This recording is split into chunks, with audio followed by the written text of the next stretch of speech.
Okay, good evening everyone. So we will continue with the topic of chemical bonding और इसमें हम discuss कर रहे थे bond parameters.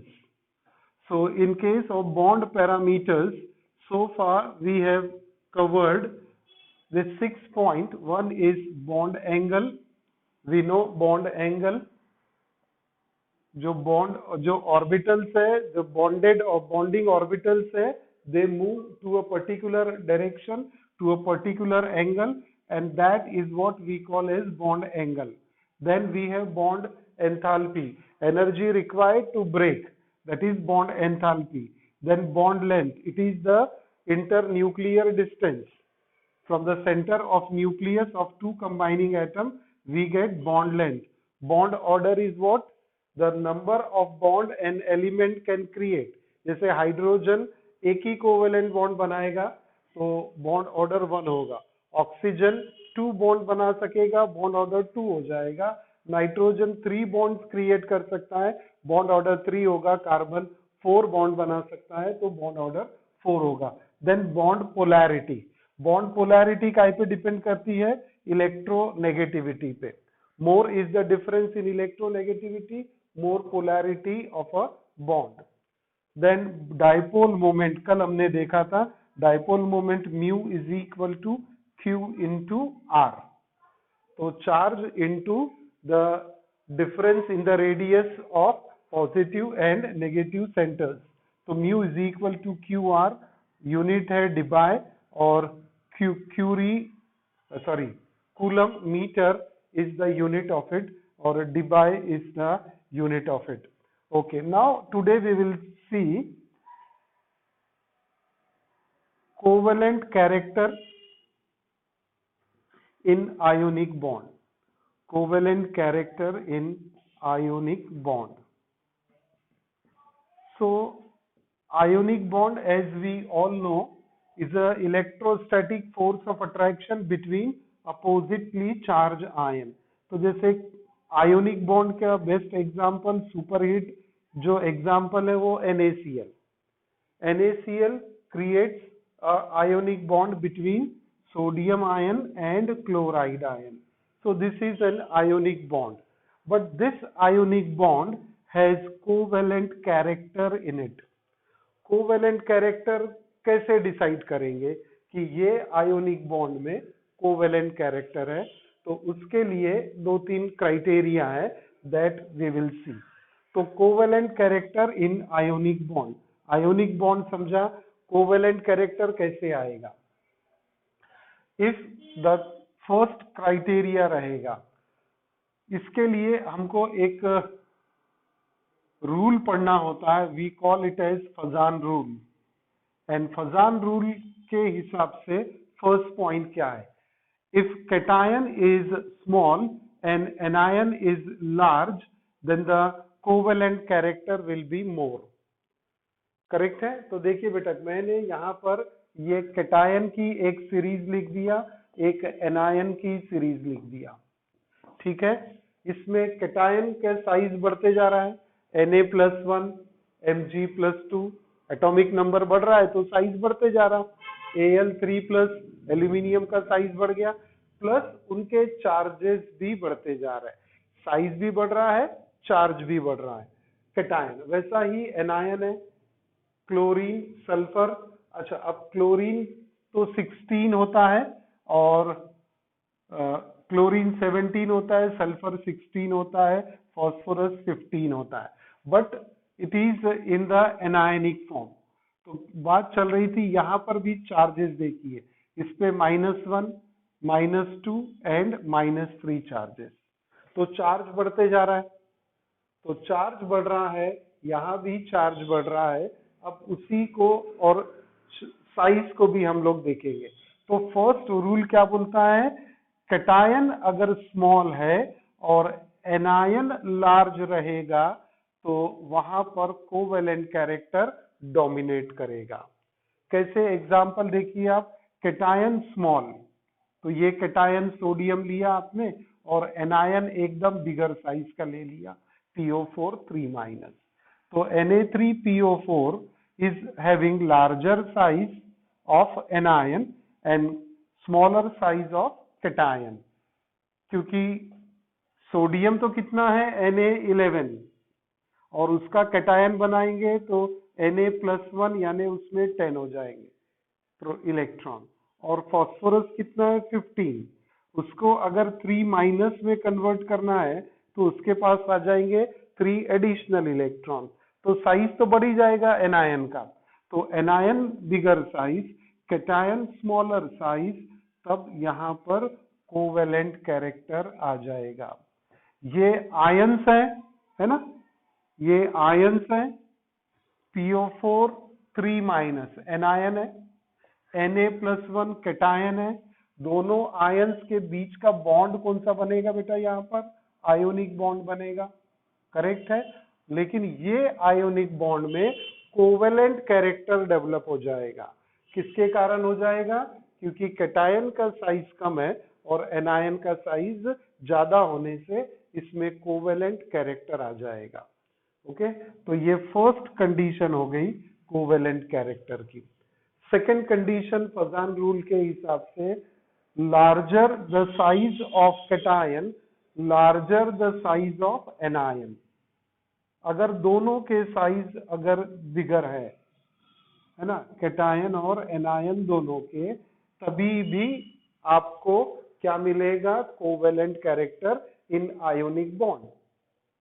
जैसे aluminium bigger in size, phosphate bigger in size, charge भी ज्यादा, साइज भी ज्यादा एज कंपेयर टू NaCl, है ना। NaCl से आप जब कंपेयर करेंगे AlP एल्यूमिनियम फॉस्फेट को, तो यहाँ पर एल्यूमिनियम का साइज बिगर, चार्ज भी ज्यादा, फॉस्फेट का साइज बिगर, चार्ज भी ज्यादा, करेक्ट है। तो यहाँ पर जब दोनों ही लार्ज रहेंगे तभी भी उसमें कोवेलेंट कैरेक्टर आ जाएगा। अब एक और थर्ड पॉइंट है कि जिसको हम बोलते हैं pseudo inert gas configuration, pseudo inert gas configuration and inert gas configuration. जैसे Cu+1 और Na+1, इसका कॉन्फ़िगरेशन, कॉपर 29 है एटॉमिक नंबर, 29 का कॉन्फ़िगरेशन कैसा लिखेंगे, 1s2 2s2 2p6 3s2, आगे बोलेंगे आप 3s2 3p6 और 4s2 3d10। लेकिन 10 करने से ये 29 हो गया क्या, टोटल करके देख लो, ये 10, ये 20 और ये 30 हो गया, है ना। हमें 30 चाहिए क्योंकि ये Cu+1 है, तो इसमें से एक इलेक्ट्रॉन कम हो गया बेटा, तो 30 चाहिए या 28 चाहिए, 29 तो नहीं होना।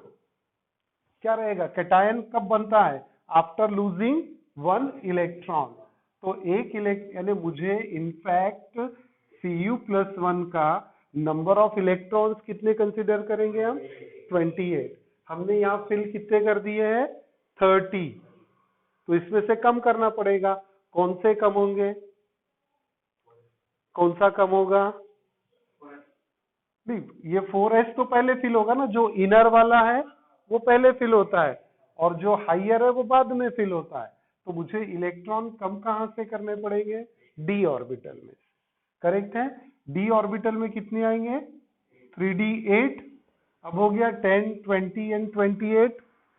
अब यहां पर समझना क्या है कि ये 3p6 3d8 एंड 4s2 ऐसा होना चाहिए सीक्वेंस, करेक्ट है।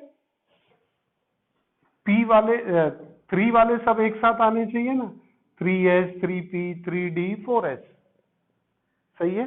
तो इसमें जो d ऑर्बिटल है इसका स्क्रीनिंग इफेक्ट बहुत वीक होता है।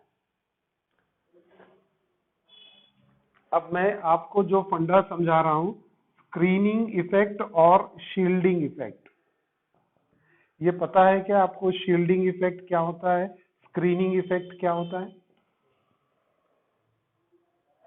Do you know this screening effect or shielding effect? Inner electron outer वाले इलेक्ट्रॉन को प्रोटेक्ट नहीं करते हैं by attracting towards the nucleus. Nucleus क्या है? सारे इलेक्ट्रॉन को अपनी तरफ खींचता है। तो जो इनर वाले इलेक्ट्रॉन है वो क्या करेंगे? न्यूक्लियस के तरफ ज्यादा जाएंगे और आउटर वाले पे न्यूक्लियस का इन्फ्लुएंस कम होगा। डन। अब अगर इनर वाले इलेक्ट्रॉन उतने पावरफुल न्यूक्लियस को रोकते नहीं है तो न्यूक्लियस क्या करेगी? आउटर वाले को ज्यादा स्ट्रांगली अट्रैक्ट कर लेगी।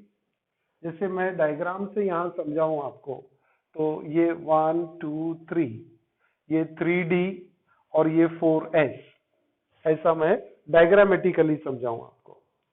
तो न्यूक्लियस के तरफ अट्रैक्ट कौन होगा? ये भी होगा, ये भी होगा। यानी न्यूक्लियस इस तक के, यहां तक के पहुंचने में न्यूक्लियस को ये सारे इलेक्ट्रॉन्स रोकेंगे। मैं जो लैंग्वेज में एक्सप्लेन कर रहा हूं, प्लीज ट्राई टू अंडरस्टैंड। जो इनर वाले इलेक्ट्रॉन है, इनर क्या हो गए? 1s2 और s2 2s2 2p6 3s2 3p6 and 3d10। ये थर्ड शेल, ये सेकेंड शेल और ये फर्स्ट शेल। आगे बेटा ध्यान में। तो थर्ड के s2 p6 एंड d10, ये इलेक्ट्रॉन न्यूक्लियस को शील्ड करेंगे फ्रॉम अट्रैक्टिंग 4s2 इलेक्ट्रॉन। आ रहा है क्या फंडा समझ में? ये यहां ऐसा शील्ड बन गया ना, इसका ऐसा स्क्रीन बन गया, तो न्यूक्लियस का जो इन्फ्लुएंस है इसके ऊपर कम होगा, कम होना चाहिए न्यूक्लियस का इन्फ्लुएंस। लेकिन ऐसा नहीं होता। ये जो शील्डिंग इफेक्ट है, s ऑर्बिटल का सबसे ज्यादा शील्डिंग इफेक्ट होता है, फिर उसके बाद शील्डिंग इफेक्ट होता है p का, फिर उसके बाद d का, और सबसे कम रहता है f का। It depends on their shape. s orbital क्या स्फेरिकल है, तो उसका शील्डिंग इफेक्ट बहुत अच्छा रहेगा। कवरिंग जो देगा आउटर वाले को s वाला, वो सबसे बेस्ट होगा। उसके बाद p डम्बल शेप है, तो उसका शील्डिंग इफेक्ट थोड़ा कम हो जाएगा। d वाला डबल डम्बल शेप है, तो उसका शील्डिंग इफेक्ट और कम होगा। और f का जो शेप है कॉम्प्लिकेटेड 3 डायमेंशनल, तो इसका पुअरेस्ट शील्डिंग इफेक्ट होगा। अगर f है तो वो बाहर वाले इलेक्ट्रॉन को प्रोटेक्ट नहीं कर पाएगा, d वाला बाहर वाले को प्रोटेक्ट नहीं कर पाएगा। सबसे अच्छा प्रोटेक्शन शील्ड कौन देगा? s वाला, फिर उसके बाद p वाला।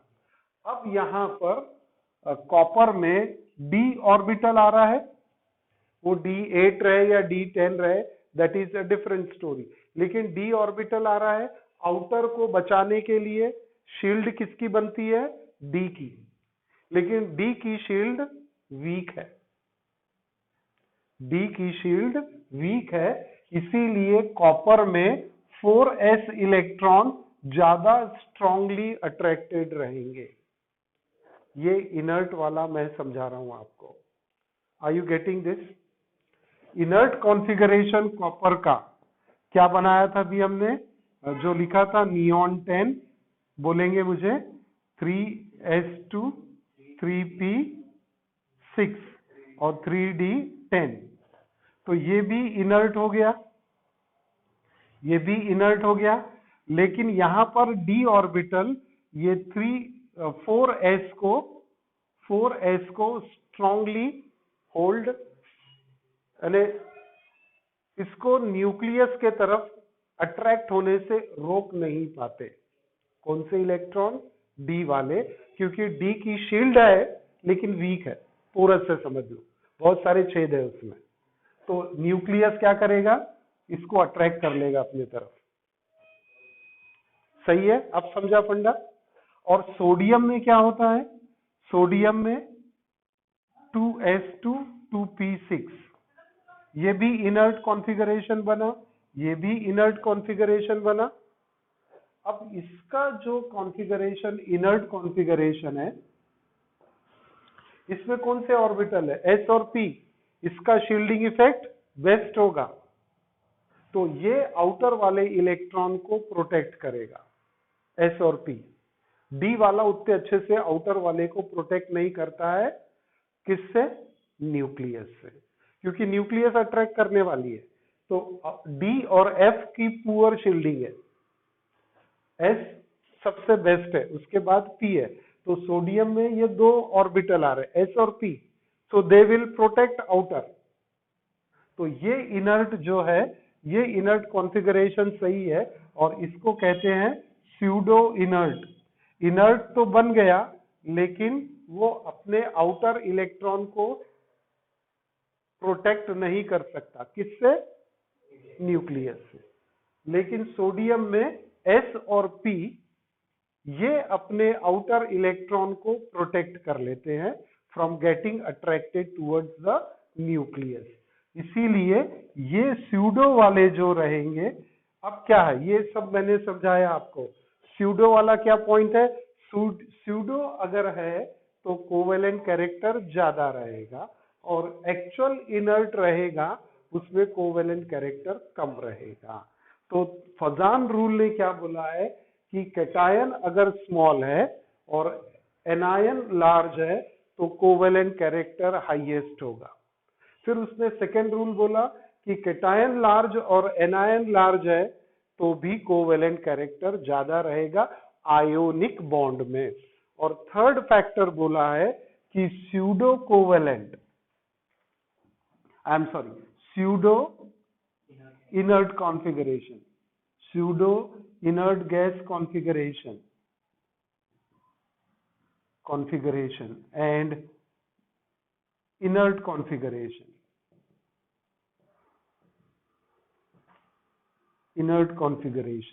तो जिसमें स्यूडो रहेगा वो कोवेलेंट कैरेक्टर ज्यादा होगा, कोवेलेंट कैरेक्टर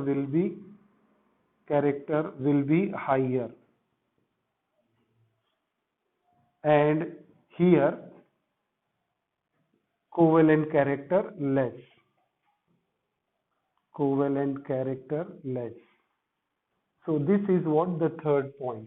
अब मैंने स्यूडो इनर्ट आपको समझाया कि कॉपर में दिखता तो इनर्ट कॉन्फ़िगरेशन है, लेकिन एक्चुअल काम नहीं करता उसका, उसे कहते हैं स्यूडो। दिखता है इनर्ट, लेकिन इनर्ट के जैसे काम नहीं करता। और क्यों नहीं करता, क्योंकि 3D की शील्डिंग इफेक्ट पुअर है, जबकि S और P की शील्डिंग इफेक्ट ज्यादा है। तो ये परफेक्ट इनर्ट गैस का कॉन्फ़िगरेशन है और ये स्यूडो है। तो जिसमें स्यूडो कॉन्फ़िगरेशन आएगा वो आपको बेस्ट कोवेलेंट कैरेक्टर देगा आयोनिक बॉन्ड में, और जो एक्चुअल इनर्ट रहेगा वो नहीं देगा। इसीलिए आप अगर इसका एग्जाम्पल कंसिडर करें तो CuCl एंड NaCl की बात करें तो CuCl, Cu+1, Cl-1, Na+1 और Cl-1, तो कॉपर देगा स्यूडो और ये सोडियम देगा actual inert. Pseudo inert and actual inert, तो जिसमें CuCl में स्यूडो है तो इसमें कोवेलेंट कैरेक्टर आएगा आयोनिक बॉन्ड में, और ये प्योर यानी ये आयोनिक में कोवेलेंट कैरेक्टर एकदम कम रहेगा। और एक जनरल स्टेटमेंट है कि no bond is a 100% ionic bond. कोई भी बॉन्ड 100% आयोनिक नहीं होता है, उसमें कुछ ना कुछ कोवेलेंट कैरेक्टर रहता ही है। And therefore this covalent character we see here in this example CuCl and NaCl, दोनों आयोनिक बॉन्ड वाले हैं, दोनों आयोनिक बॉन्ड शो करते, लेकिन CuCl में कोवेलेंट कैरेक्टर ज्यादा रहेगा और इसमें कोवेलेंट कैरेक्टर कम रहेगा। तो this is what the covalent character in a ionic bond. अब लास्ट एक पॉइंट जो बचता है आपके लिए, नंबर 8, वो है resonance. Resonance is also a bond parameter. Number 8। अब हाँ, ये रेजोनेंस में ये 3 पॉइंट को याद रखेंगे, आप लिख के रखेंगे, you will get all the information कि आयोनिक बॉन्ड में कोवेलेंट कैरेक्टर कब एग्जिस्ट करेगा। जब कैटायन बड़ा रहेगा, सॉरी कैटायन छोटा रहेगा और एनायन बड़ा होगा साइज में, तब कोवेलेंट कैरेक्टर आएगा। एक पॉइंट। दूसरा पॉइंट हमने क्या देखा कि जब cation bigger, anion bigger as compare to the other molecule, then we have covalent character. And third, pseudo inert configuration and the inert configuration में pseudo inert जो रहेगा वो ज्यादा covalent character show करेगा। Now resonance, resonance in a molecule। अब इसमें consider करेंगे आप कार्बोनेट को, CO3 2-। रेजोनेंस क्या होता है? When a single molecule exists in more than one structural formula, when a single molecule or ion exists in more than one structural formula, but single structure of it cannot explain all the properties, but together they can explain all the properties, then that phenomena is known as resonance। एक बार मैं फिर से बोलता हूं, resonance कहां पर आता है? जब एक सिंगल मॉलिक्यूल या आयन एक से ज्यादा स्ट्रक्चर में अवेलेबल है, जिसको आप लोग आइसोमेरिज्म भी बोलते हैं, same molecular formula different structural formula, उसी का एक पार्ट है रेजोनेंस में। इफ अ सिंगल मॉलिक्यूल और ion exist in more than one structural form, but the single structure cannot explain all the properties of it, but together all those structure can explain all the properties। जैसे हमने आपको benzene में पढ़ाया था aromatic compound में। क्या देखा था हमने एरोमेटिक कंपाउंड में? कि बेंजीन के 2 स्ट्रक्चर एग्जिस्ट करते हैं। ये बेंजीन है C6H6 with alternate double bond, है ना? तो इसमें क्या है, ये स्ट्रक्चर 1, ये स्ट्रक्चर 2, दोनों एग्जिस्ट करते benzene. This alone cannot explain all the properties, this alone cannot explain all the properties, but together they can explain all the properties of benzene, and therefore we see resonance in benzene structure। और benzene का resonating structure कैसा बनता है कि जब ये बोलेंगे मुझे बेंजीन का रेजोनेटिंग स्ट्रक्चर क्या है, this is the resonating structure of benzene. इसे हम कहते हैं resonance hybrid, resonance hybrid structure of benzene. Are you getting it now? समझा क्या फंडा? Resonance hybrid structure of benzene आ गया, करेक्ट है? तो ये भी स्ट्रक्चर सारी प्रॉपर्टी शो नहीं करता, ये स्ट्रक्चर नहीं करता, but this can explain all the properties. ये बना कैसे? ये दोनों को मिक्स किया, रेजोनेंस पढ़ाया भी हमने आपको, मिक्स करके एक नया स्ट्रक्चर क्रिएट किया। समझने के लिए, ये डबल बॉन्ड इसमें घूमते रहते, करेक्ट है? डबल बॉन्ड की पोजीशन फिक्स नहीं है, double bond are moving within hexagonal ring. ये अगर आपने इसको जोर जोर के घुमाया तो कैसा बनेगा? सीलिंग फैन के जैसा हो जाएगा, एक सर्कुलर दिखेगा आपको, एक सर्कल के फॉर्म में दिखेगा। तो ये है रेजोनेंस हाइब्रिड, ठीक है? अब ये कार्बोनेट मॉलिक्यूल में रेजोनेंस कैसे आएगा? यहां पर आपने ये सेंट्रल कार्बन और इसके 3 ऑक्सीजन, सही है? अब कार्बन की वैलेंसी सेटिस्फाई करनी है, हो गई क्या वैलेंसी सेटिस्फाई कार्बन की? टेट्रावैलेंसी दिख रही है कार्बन, 2 3 4 2 3 4, सही है? जहां डबल बॉन्ड है, जहां सिंगल बॉन्ड है, वहां ऑक्सीजन लगा दो। थोड़ा दूर लिखना पड़ेगा, लगा दिया? CO3 बन गया बेटा, ये CO3 बन गया क्या अपना। अब इसमें क्या है 2 तो ये जो सिंगल बॉन्डेड ऑक्सीजन है उस पे -1 आ गया। डन। CO3 2 तो this oxygen can be in a double bond और this oxygen can be in a double bond, या फिर ऊपर वाली ऑक्सीजन भी डबल बॉन्ड के साथ हो सकता है। Why not, this is equally possible, yes or no, first, second, third, all the three are possible। Double bond, valency satisfied, no negative charge, single bond पे एक वैलेंसी फ्री है, इसीलिए -1 आ गया। तो structure 1, structure 2, structure 3 are the resonating structure of carbonate. 1 cannot explain all the property, 2 cannot explain all the property, 3 cannot explain all the properties, but together they can explain all the properties। This phenomena is known as resonance। Is it clear? ऐसा ही ozone में भी बनेगा आपका O3 molecule, वहां भी आपको double bond दिखेगा। तो ये है रेजोनेंस स्ट्रक्चर, और इसमें से कौन सा स्ट्रक्चर, ये सब अनस्टेबल है, they are unstable, they have their own energy, ये E1 एनर्जी, ये E2 energy and E3 energy. इसका रेजोनेटिंग हाइब्रिड स्ट्रक्चर क्या हो, इसका रेजोनेंस हाइब्रिड स्ट्रक्चर बनेगा कुछ इस तरह से कि सब तीनों के पास में delta negative, delta negative, delta negative, ये ओके हाँ, तो ये कार्बोनेट मिल गया। अब डबल बॉन्ड तीनों ने शेयर कर लिया ऑक्सीजन ने, तीनों पे इक्वल आ गया, ये स्टेबल हो गया, और इसकी एनर्जी जो रहेगी उसे हम कहेंगे resonance energy. Actual resonance energy is what, the difference of this 3 energy and resonance hybrid energy.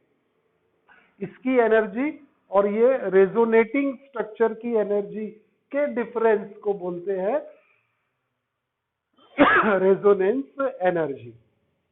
And resonance energy जितनी कम रहेगी उतना स्टेबल वो मॉलिक्यूल या आयन रहेगा। सही है। तो resonance energy is the difference of energy between resonating structure, ये रेजोनेटिंग स्ट्रक्चर है, और ये है resonance hybrid structure, resonance hybrid structure, it is stable. तो difference of energy is known as resonance energy. सही है। तो ये एग्जाम्पल आप देखेंगे, and you go through the video of aromatic compound. Hydrocarbon में जो एरोमेटिक कंपाउंड है उसका वीडियो देखिए रेजोनेंस वाला, उसमें बहुत डिटेल में, ऑर्गेनिक केमिस्ट्री में मैंने वीडियो भेजा था, आप एक बार उसे देख सकते हैं। ओके, सही है। तो आज के लिए बेटा इतना कंप्लीट, और ये हमारा चैप्टर यहाँ पर खत्म होता है। We will begin with periodic table in the next class on Monday.